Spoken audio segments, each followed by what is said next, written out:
fact. It's not blamable on guns, it's blamable on drugs.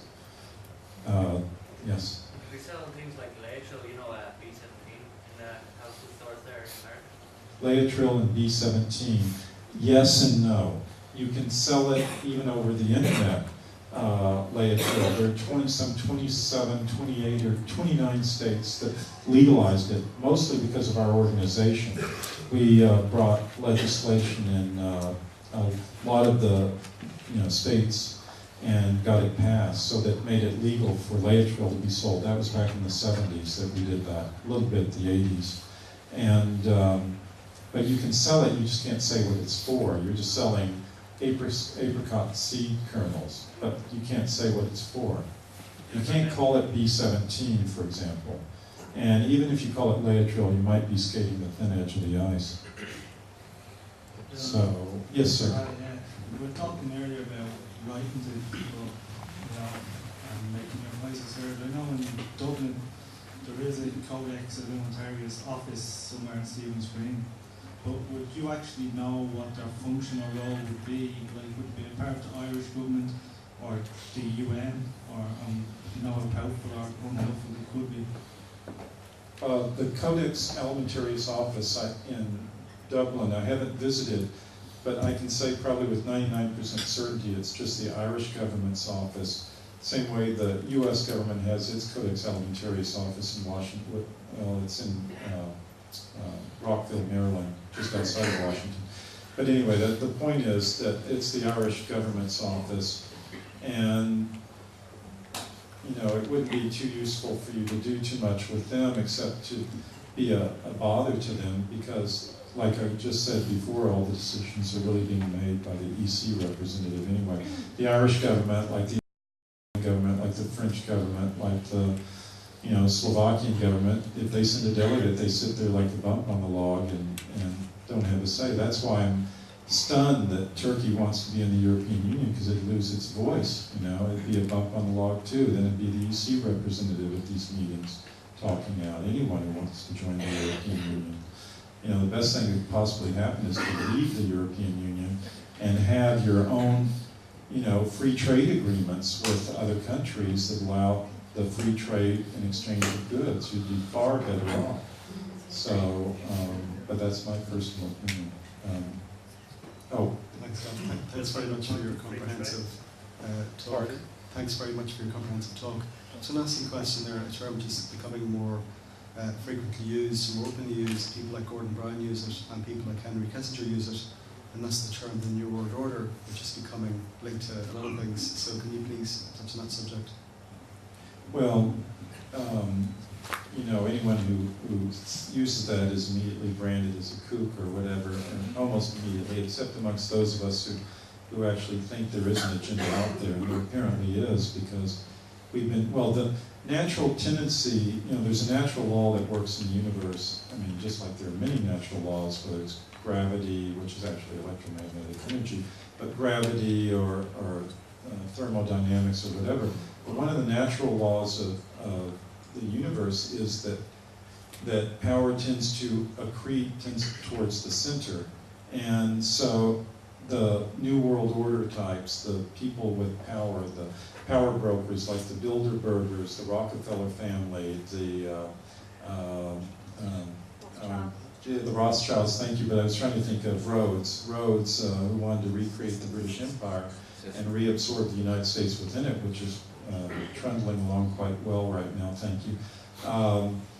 Those are all people that have multi-generationally been striving to create a one-world government, which to my mind, some people, they love the idea, no more war. Well, no more international war. There'll be civil wars. There'll just be international wars that are considered to be domestic. But the fact of the matter is, yes, I think there are very much, and there's plenty of evidence there are people like that.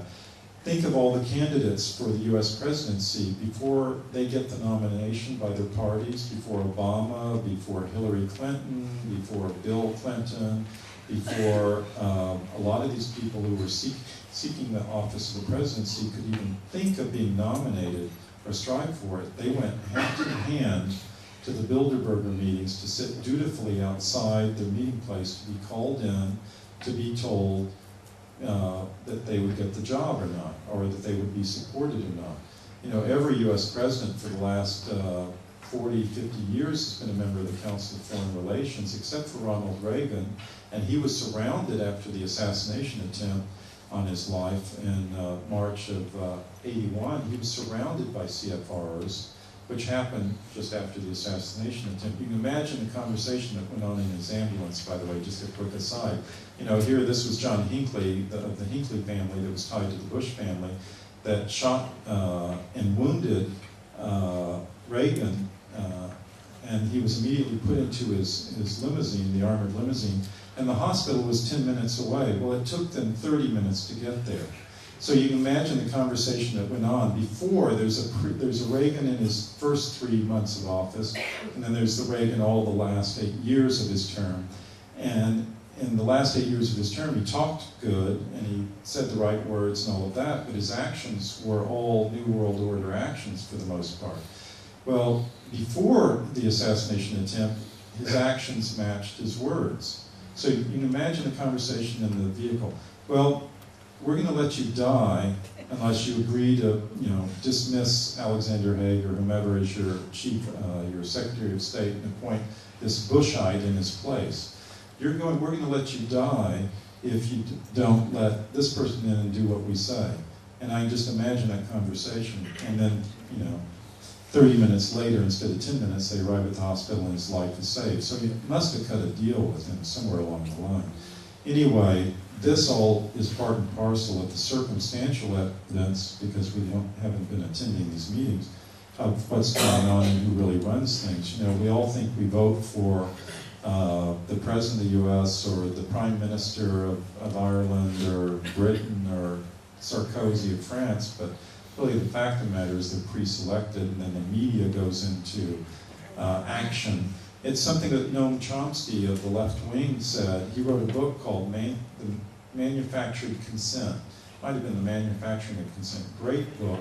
And it talks about how the people who really run the country who control the media manufacture the consent of the voters for their own rulers. So they do that through the mass media, and they control people that way. And then the voters go, like they did in the US, where they stumbled into the booths and they thought, oh, Obama, hope and change, hope and change. You know, he's going to change things. Well, you know, he violated the oath of office before he even raised his hand, because he's not even eligible to be president. But nevertheless, you know, through this control of the presidency, they got him into the office. In fact, I don't even refer to him as President Obama, because he's not lawfully the president. He's just Obama. And that's it. Yes? I've got a practical question. Dr. Yamamoto, who, if I've got the name right, who Right, was executed you do. cancer. I'm very interested to know how many assassination attempts has he survived?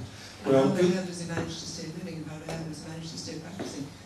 Well, that's an excellent question, and he's still alive because he's actually kind of a greedy guy. He wants to get a patent on it so he can make oodles of money, and so he's not eager to get out in the market and commercialize it until he has the patent, and that's a long process. So it's actually not commercially available, even in the US, but I'll let you in on a secret. There is a clinic in Tijuana, the name of which even I don't know, that does give the GCMAF injections. But you can find out the name of the clinic through Burton Goldberg, who is, you can just go to Burton Goldberg with an E in the Goldberg.com. And he has a website. You can contact him, and he knows the clinic name. He gets a referral fee or something like that. That's why I don't know the name. And because I give it to everyone free.